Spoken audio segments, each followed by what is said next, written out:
어떤 책을 어떻게 보느냐에 따라서 거기서 크리에이티브한 창의적인 아이디어가 나와요. 주역에서 컴퓨터가 나왔다 하면 말도 안 되는 소리 그럴 거예요. 이게 서양에 전달되면서 컴퓨터 원리가 나왔어요. 컴퓨터는 이진법입니다. 0과 1 두 개의 숫자 가지고 하죠. 이진법이 무엇인지 모르시는 분 스폰서에게 물어보세요. 그러면 이진법에서는 숫자가 두 개밖에 없어요. 0과 1. 주역은 어떻게 되어 있어요? 양 두 개밖에 없어요. 그것이 이진법의 원리예요. 그게 컴퓨터의 원리라고요.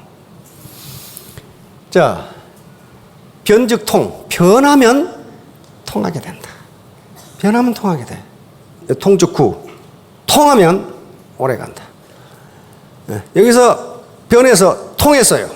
스타마스터, 로얄 마스터가 되면 경제적 자유가 오래 갑니다. 오래 가요. 요게 주역의 기본 원리예요. 역은 이 역자가 무슨 역자예요? 바뀔 역자입니다. 바뀔 역자니까 주나라에서 만든 역이기 때문에 주역 그렇게 얘기한단 말이죠. 그런데 이 체인지라는 개념은 고대 그리스 지금부터 2500년 전에 그리스 철학의 중요한 부분이 체인지예요. 변화예요, 변화. 헬라크레이토스라고 하는 그리스 철학자가 있어요. 아주 유명한 말이 있어요. 아마 많이 들어보셨을 거예요. 우리는 두 번 다시 같은 강물에 뛰어들 수 없다. 왜? 새로운 강물이 계속 들어오고 내 자신이 변했어. 우리 몸의 세포가 거의 다 바뀌는데 한 100일 걸린다고 그래요. 그래서 1년 전에 군대 간 아들이 휴가 나왔어. 이렇게 껴안았을 때 그 아들은 다른 아들이랍니다. 이미 군대 입대할 때 그 아들이 아니에요. 세포가 다 바뀌었어. 바로 변화예요, 변화. 자, 다음. 이 말은 최근 성공학자들도 이구동성으로 합니다. 뭐라고 그랬어요? 살아남은 종은, 살아남은 가정은 가장 강한 종도 아니고 가장 똑똑한 종도 아니다. 뭐예요? 변화에 가장 잘 적응하는 종이다. 아주 찰스 다윈의 종의 기원에서 가장 유명한 말입니다. 보니까 환경 변화에 가장 잘 적응하는 것이 살아남더라. 그래서 현대 성공학자들은 뭐라고 그럽니까? 강한 자가 살아남는 것이 아니고 살아남는 자가 강하다. 살아남는 자가 강하다. 시대가 바뀌어서 농경시대에서 산업화 시대로, 산업화 시대에서 지식정보화 시대로, 지식정보화 시대로 창조 시대로 왔는데 이때 죽어버린다면, 다시 말하면 경제적으로 문제가 생긴다면 그 강한 사람 아니고 똑똑한 사람 아니에요. 이 시대 변화에 잘 적응해서 경제적 자유를 얻는 사람이 똑똑한 사람이에요. 동의보감에는 이렇게 표현했어요. 우리 허준 선생이 이게 통자 두 개를 가지고 이렇게 절묘하게 표현할 수 있냐. 동의보감에 통즉 불통, 불통즉 통 그랬어요. 통할 통자가 아플 통자예요. 통하면 아프지 않고 통하지 않으면 아프다. 이건 가정도 그렇고 사회도 그렇고 국가도 그렇고 다 서로 의사소통이 되잖아요. 우리 몸에 혈액이든 림프액이든 신경이든 이게 통하지 않으면 반드시 아프게 돼 있어요. 그러면 스폰서와 파트너 간에 의사소통이 되지 않으면요, 그 조직은 아파요. 아프면 어떻게 해? 나중에 싸우다가 깨져. 반드시 문제가 생겨요. 자, 그러면 이 말이 무슨 말이냐는 거예요. 변해라. 역 자체가 체인지니까, The Book of Change. 주역을 The Book of Change라고 번역을 하니까, 변한다는 걸 뭘 변하는 것은 패러다임이 변합니다. 패러다임이 변해야 된다. 패러다임은 세상을 보는 눈입니다. 또는 사고 틀이 변해야만 한다. 코페르니쿠스가 나오기 전에는 지구를 중심으로 모든 태양계의 별이 돈다고 생각했어요. 그런데 이렇게 해놓고 보니까 여러 가지가 맞지를 않아. 우선 달력이 안 맞아요. 그리고 항해사들이 먼 대양을 항해하는데 별의 위치가 맞지를 않아. 지구가 중앙에 있고 태양이 돈다고 생각하니까. 코페르니쿠스가 태양이 중앙에 있고 지구가 돈다고 생각하니까 정확하게 맞아. 근데 코페르니쿠스는 신부님이었어요. 신부님인데 이때 이걸 발표하면 어떻게 됩니까? 교회법에 의해서 화형을 당합니다. 모든 건 지구가 중심이기 때문에 그 당시 로마 교회법에 화형을 당하기 때문에 코페르니쿠스는 신부님이니까 그 사실을 잘 알아요. 그래서 아파가지고 돌아가시기 일주일 전에 발표했어. 일주일 전에 발표했어. 이게 맞다 이거야. 맞다. 그래서 그 책이 200년간 금서가 됩니다. 200년 후에 읽어도 좋다고 해제가 돼요. 자, 그런데 이렇게 바꿔놓고 보니까 모든 게 정확하게 맞아떨어져. 이게 그러니까 패러다임의 전환이라는 것은 요 자연 현상이 바뀐 게 아니고 그 자연 현상을 보는 눈이 바뀐 거예요. 그렇잖아요. 옛날에 자연은 이렇게 돼 있었어요. 그런데 이렇게 보니까 뭐가 안 맞아. 요게 패러다임의 전환. 다시 말하면 세상을 보는 눈 또는 사고의 틀을 바꾸는 게 패러다임의 전환이에요. 자, 다음. 자, 이거 잘 보세요. 가끔 제가 이거 하버드 대학에서 제시한 겁니다. 요게 화병인지 두 사람이 마주보고 있는 건지. 이게 뭐예요, 이게? 화병으로 볼 수도 있고 남녀가 마주보고 있는 것으로 볼 수도 있어요. 요건 귀부인으로 볼 수도 있고 마귀 할멈으로도 보입니다. 요게 토끼예요, 오리예요, 이거? 오리 같기도 하고 토끼 같기도 하고. 이 나무 토막이 4개요, 3개요, 지금? 요 놈은 4개라고 주장하고 요 놈은 3개라고 주장해요. 근데 둘 다 틀린 게 아니에요. 입장을 바꿔놓고 생각해 보면 서로 위치를 바꾸면 2개 다 맞아요. 다시 말하면 패러다임은 그 현상을 보는 눈이에요. 눈이니까 내 것이 맞고 네 것이 틀리다. 그렇게 얘기하면 안 돼요. 자, 이 사람 무슨 많이 봤죠. 스티븐 콥이라고 하는 사람이 성공하는 사람들이 7가지 있을까. 우리나라에서 베스트셀러가 됐죠. 미국에서도 베스트셀러가 됐어요. 아주 많이 팔린 책이고 이 책에서 영감을 받아서 성공한 사람이 많습니다. 미국에는 굉장히 많아요. 이 7가지 습관이 여기에 기술이 되어 있는데 책을 읽어보면요. 7가지 외형적인 습관을 바꾸더라도 당신의 내면적인 패러다임을 바꾸지 않으면 아무 소용없다. 요 얘기예요. 사고의 틀을 바꾸지 않고 7가지 습관을 익힌다고 해봐야 당신의 성공하고는 아무 관계가 없다. 요 얘기를 지금 하고 있는 거예요. 바로 패러다임이라는 것은 내면으로부터 출발해 외부로 향하는 것, 이렇게 정의를 해놨어. 다시 말하면 당신 자신이 안 변했는데 외형적인 행동이 바뀐다고 당신이 성공할 거라고 착각하지 말라는 거예요. 7가지 습관을 다 설명한 다음에 맨 마지막에 다시 패러다임을 또 설명해. 또 설명해. 이게 바뀌지 않으면 7가지 습관은 아무 소용없다. 그 얘기를 하고 있는 거예요, 지금. 자, 다음. 세상에 공짜는 없어요. 공짜. 애터미 사업을 하려고 하면은 그건 미장원도 그렇고 다 마찬가지예요. 반드시 비용 지불이 필요합니다. 비용 지불. 비용 지불이 없이 어떤 편익, 베네핏을 얻기는 힘들어요. 그 비용 지불을 경제학에서는 기회비용이라고 합니다. opportunity cost라고 해요. 이건 로빈슨 크루소 경제, 단 한 사람만 살고 있는 로빈슨 크루소 경제에서도 기회비용은 반드시 존재합니다.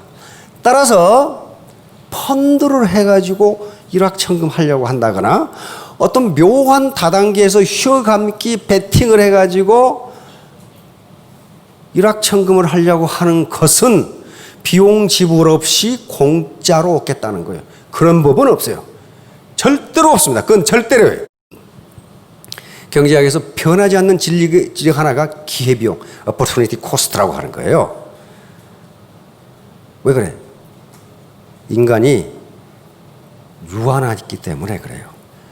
내가 선택할 수 있는 기회가 여러 가지인데 그 중에 하나를 선택했으면은 다른 기회는 포기해야 된다. 그게 포기하는 게 코스트예요. 비용이에요. 그 비용이에요. 지금 아주 재밌는 연속극을 하는데 내가 신규 사업자를 만나야 돼. 둘 중에 하나예요. 연속극을 보든지 요 신규 사업자 만나는 걸 포기하든지. 그걸 코스트라고 그럽니다. 코스트. 반드시 그 코스트 지불이 있어야 돼요. 그러니까 이쪽으로 가든지 이쪽으로 가든지. 만약에 우리가 도플갱어 같으면 양쪽에 다 갈 수 있어요. 근데 우리는 제한적인 시간과 공간의 지배를 받는 유한한 존재이기 때문에 인간은 두 개를 동시에 할 수 없어요. 동시에 할 수 없다고요. 그래서 반드시 하나를 선택해야 돼. 이 옷을 사든지 이 옷을 사든지 돈이 조금밖에 없는데 두 개를 다 살 수는 없어. 하나를 포기해야 돼. 마찬가지로 미국 배 드셔보셨어요? 맛 더럽게 없어요. 미국 배 이게. 꼭 우리 돌배 비슷해요. 요게 사과. 요거 둘 중에 하나를 먹어요. 바로 많은 돈을 벌기 위해서는 하이 리스크. 많은 큰 리스크를 위험을 부담하지 않으면 벌 수 없어요. 다시 말하면 내가 지금처럼 이지고잉 하면은 그대로 살 수밖에 없다는 거예요. 자, 애터미 사후 편익과 비용. 이 비용을 투입하지 않으면 이 편익도 없어요. 자, 이 비용이 뭐예요? 체면, 자존심, 위신, 속상함. 참, 사람 더럽게 속상하게 하는 사람이 있어요. 이야, 그거 참으셔야 돼요. 그 다음에 시간. 다시 말하면 취미생활, 늦잠, 여가, 연속극 시청, 여행 등이 제한을 받습니다. 못해요. 이게 코스트예요. 비용이에요. 반대. 가족, 친구, 친지들의 그 반대. 이것도 코스트. 이걸 얘기해야 되니까. 그 다음에 노력 투입, 육체적 피곤함. 피곤해요. 피곤합니다. 그 다음에 귀찮음, 인간관계의 피곤함. 어떤 사람은 혼자 있기를 좋아해요. 혼자 있기를 좋아해. 그럼에도 불구하고 이걸 극복하지 않으면 안 돼요. 그러면 여기서 얻을 수 있는 것은 소득이라든가 경제적 자유, 폭넓은 인간관계 유지, 봉사, 기여, 자아 실현, 리더십 발휘, 국내 여행. 국내 여행은 일정 직급 이상이 되면 가기 싫어도 가야 돼요. 저쪽에서 오라고 그러니까. 근데 상당한 직급이 됐는데 오라는 사람이 없다. 그럼 어떻게 되겠어요? 뭔가 지금 좀 이상한 사람이야. 그렇죠? 전혀 애터미에 대해서 모르거나, 안 그러면 성격이 좀 괴상망측하거나, 여기 보니까 그런 분 안 계시니까. 네. 요런 거예요. 그래서 요것이 크냐, 이렇게 되냐, 이렇게 되냐에 따라서 하고, 안 하고가 결정이 돼요. 그런데 이것은 전부 개인의 요 함수 속에 들어있는 것은 전부 개인의 효용 함수입니다. 개인마다 다 달라요. 다 달라. 어떤 사람은 체면을 굉장히 중요하게 생각하는 사람은 천금을 줘도 안 해. 그걸 나쁘다고 할 수 없어요. 왜? 이건 나쁘고 좋고 문제가 아니라 가치 중립적인 문제입니다. 이 각각의 변수들의 가치를 어떻게 평가하느냐는 것은 개인의 문제이기 때문에 개인의 효용 함수를 좋다 나쁘다 이야기할 수는 없어요.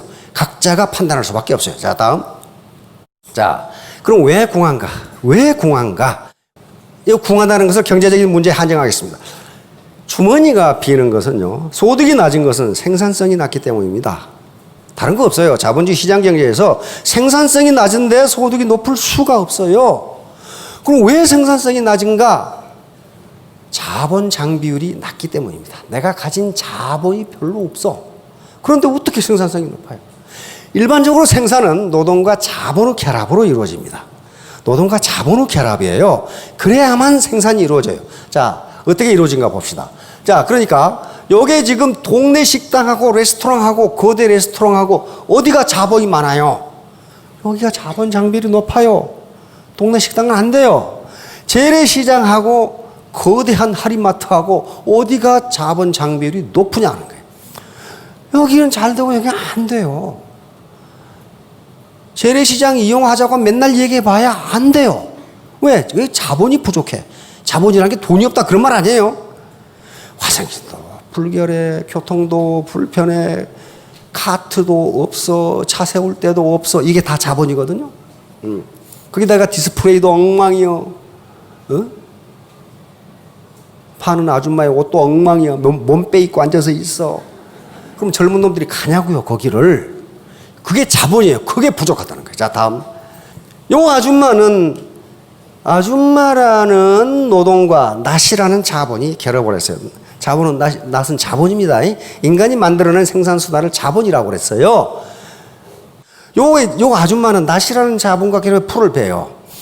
요 아저씨는 예초기하고 풀을 베요. 누가 빨라? 요 아저씨가 가진 예초기가 자본 집약도가 높으니까 생산성이 높을 수밖에 없어요. 누가 임금이 많겠어? 여기가 많아요.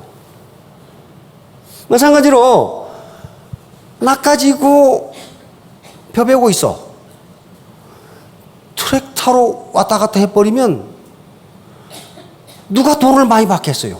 요 사람이 많이 받아요. 즉 생산성이 높으니까. 왜? 같은 노동력인데 자본 장비율이 높아요. 자, 배틀하고 방적기하고 누가 생산성이 높으냐 이게. 요게 자본 장비율이에요. 자, 다음. 이거 여기다 화약 집어넣고 여기다 불 붙여가지고 한참 있으면 펑 나가죠. 요놈하고 요 탱크하고 어느 거 있어야 이거예요. 싸워서 이게 이겨요. 말 아무리 빨리 달려도 폭격기로 폭격하면 그만이요. 다시 말하면 민간 기업이든 군대든 자본 장비율, 자본의 양과 질이 좋은 군대 또는 그 기업이 이긴다는 거예요. 이긴다. 자, 그런데 문제는 가장 중요한 인적 자본이에요. 그 자본과 결합한 사람이 누구냐 하는 거예요. 사람이 요 알렉산더 대왕, 나폴레옹, 아이크, 메가더, 조지 머셜, 요건 아주 이 몽고메르 원수, 대전략가들입니다. 다시 말하면 미군이 아무리 장비가 좋아도 이 대전략가들이 없으면 전투에 진다는 거예요. 다시 말하면 컴퓨터가 아무리 스마트해도 그 컴퓨터의 성능은 사용하는 사람만큼밖에 안 된다는 거예요. 그 사람이 어떤 사람이냐는 거예요. 자, 다음. 자본 개념의 확대. 그런데 다행인 것은 과거에는 물적 자본만 자본이라고 인정을 했어요. 다시 말하면 부모로부터 강남에 빌딩을 하나 물려받았다. 이거 기가 막힌 자본이거든. 기가 막힌. 아마 여기에 자산이 100억 되신 분은 안 오셨을 거예요. 왜? 부모로부터 물려받은 물적 자본이 없어요. 그렇잖아요? 땅도 없고 건물도 없고 무슨 돈도 없고 금덩어리도 없고 없어요. 그게 물적 자본이에요. 그게 경제 자본이에요. 그런데 오늘날 그 경제 자본보다 더 중요시하게 생각하는 자본들이 이런 자본들이에요. 인적 자본, 사회 자본, 문화 자본, 상징 자본, 심리 자본, 도덕 자본, 감정 자본, 매력 자본, 신뢰 자본, 시간 자본. 주로 무형 자본인데 이걸 갖지 못하면 소득을 올릴 수 없다. 그리고 부모로부터 아무리 많은 물적 자본을 경제 자본을 물려받아도 요 무형 자본이 없이는 그걸 지킬 수 없다. 자, 다음. 이거 굉장히 다행이에요. 우리가 최종적으로 갖고자 하는 자본은 요거예요. 이거 땅 가지고 있으면 좋죠? 요 상가 하나 가지고 있으면 기가 막히죠. 야, 이거 우리 창고에 금덩어리 요 정도 있으면은 기가 막히죠. 이게 돈덩어리인데 누가 그 국세청에서 이거 비자금 모아놓은 거래요. 그래서 국세청에 뒤져봤더니 골방에다가 이렇게 침대처럼 싸놨더래. 그거 그렇게 해가지고 다 뺏겼어. 여기 얼마나 되겠어요? 여기 얼마나 되겠어요? 이거 세금 안 내고 여기다 감춰놓은 거거든. 이게 70억입니다. 70억. 여기 10,000원짜리로 50,000원짜리는 없어요. 70억짜리. 여러분들 부모가 어디다 저 감춰놨으면 좋겠죠. 안 그러면 이런 어떤 유가증권이 있다든가 요거 갖고 싶은데 요게 없단 말이에요. 그럼 어떡할 거냐는 문제. 자, 다음. 자, 사회자본은 사회적 연결망입니다. 가장 중요한 건 사회적 연결망 그리고 신뢰예요. 네트워크 마케팅은 사회적 연결망이에요. 사회적 연결망이에요. 나로부터 이렇게 사회적 연결망이 뻗어 나가는 겁니다. 연결망이 뻗어 나가는 건데 요것을 사회 자본이라고 부릅니다. 따라서 사회 자본이기 때문에 네트워크 마케팅에서 네트워크의 사이즈 자체가 사회 자본이니까 자본은 생산성을 발휘합니다. 사이즈가 크면 생산성이 크다는 거예요. 그리고 꼭 사이즈가 커야 되느냐, 크면 돈이 벌리느냐, 그렇지는 않아요. 요 사람들 간에 신뢰 문제가 있어요. 신뢰, 트러스트. 신뢰가 없으면 아무리 사이즈가 커도 그건 질이 멸렬해요. 맨날 싸우다가 깨져요. 따라서 우리가 가질 수 있는 자본은 물적 자본이 없는 가운데서는 내 인적 자본을 축적해야 되고, 그 다음에 스폰서와 파트너 간에 소셜 네트워크, 사회 자본을 가질 수밖에 없어요. 자, 다음. 여기 심리도 자본이라는 거예요. 근데 긍정 심리 자본, 포지티브 사이콜로지컬 캐피탈인데 여기 네 가지가 있어요. 네 가지다. 이게 자기 효능감.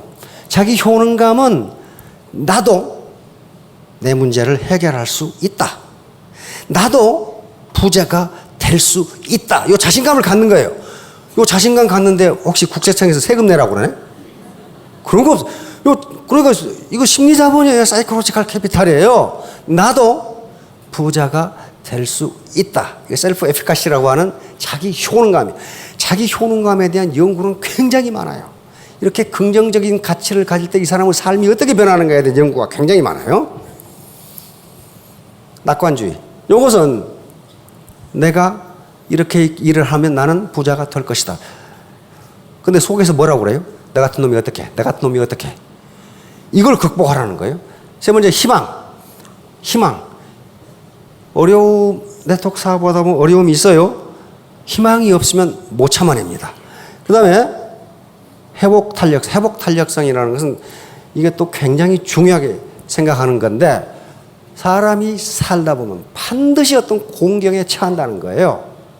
좌절감을 맛보는데 이때 무너지지 않고 다시 일어나는 힘, 이것을 회복 탄력성이라 그래요.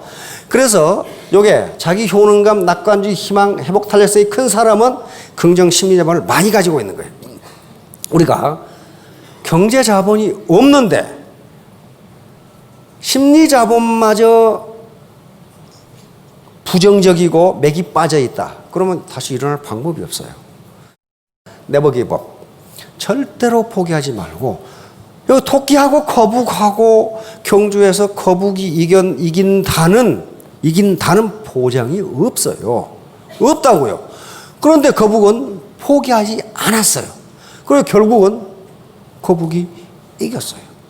다시 말하면 너무 성급하게 부자가 되시려고 하지 마시고 거북이처럼 절대 목표를 향해서 가시면 성공하실 수 있습니다. 자, 다음. 자, 결론입니다. 일신, 우일신. 요걸 좌우명으로 하고 계시는 분도 많이 계시죠. 일신, 날마다 새로워져라, 또 날마다 새로워져라. 요게 요 갑골문에 새겨진 건데, 지금부터 3,800년 전에 중국의 상나라를 건국한 탕왕의 반명에 들어있는 내용입니다. 다시 말하면 세숫대야 밑바닥에다 적어놨어요. 이거를. 근데 최근에 내가 그 글을 봤어. 요 내용은 아닌데 세숫대야 밑바닥에다 글을 적어? 그런데 우리 박 회장이 여기서 세숫대야를 하나 사왔어. 근데 그게 상나라 거래. 근데 어떤 놈이 가짜로 만드는지 그건 몰라. 모르는데 세숫대야 밑바닥에 글이 적어져 있어. 근데 못 읽겠어. 왜냐하면 갑골문이야. 갑골문으로 적어져 있어. 요게 탕왕의 세숫대야에 그게 적어져 있어. 지금부터 3,800년 전의 얘기니까 지금처럼 시대의 변화가 빠르지도 않은데 뭐라고 돼 있냐? 구일신, 진실로 구자입니다. 진실로 날마다 새로워져라. 일일신, 날로 새로워져라. 그리고 또 날로 새로워져라. 다시 말하면 시대는 변한다. 네가 가만히 있으면 너는 구닥다리가 돼서 쓸모없는 인간이 된다. 그런 말이에요. 지금부터 3,800년 전에 이 얘기를 했어. 이 탕왕이. 그래서 바로 궁변통구하고 일신 우일신은 통합니다. 계속 변하니까 너도 변해라는 거죠. 자, 다음 여시구진. 여시구진은 우리 함께 전진하자. 우리 함께. 나 혼자 스타마스터 되고 로얄마스터 되는 것이 아니라 파트너하고 같이 가자. 같이. 이게 애터미의 정신입니다. 애터미는 스폰서와 파트너 그리고 내 라인과 형제 라인이 워킹 투게더 하는 겁니다. 워킹 투게더 하는 거예요. 자, 3년 후, 5년 후에 모두 월천댁, 월천남이 되시기 바랍니다. 네, 감사합니다.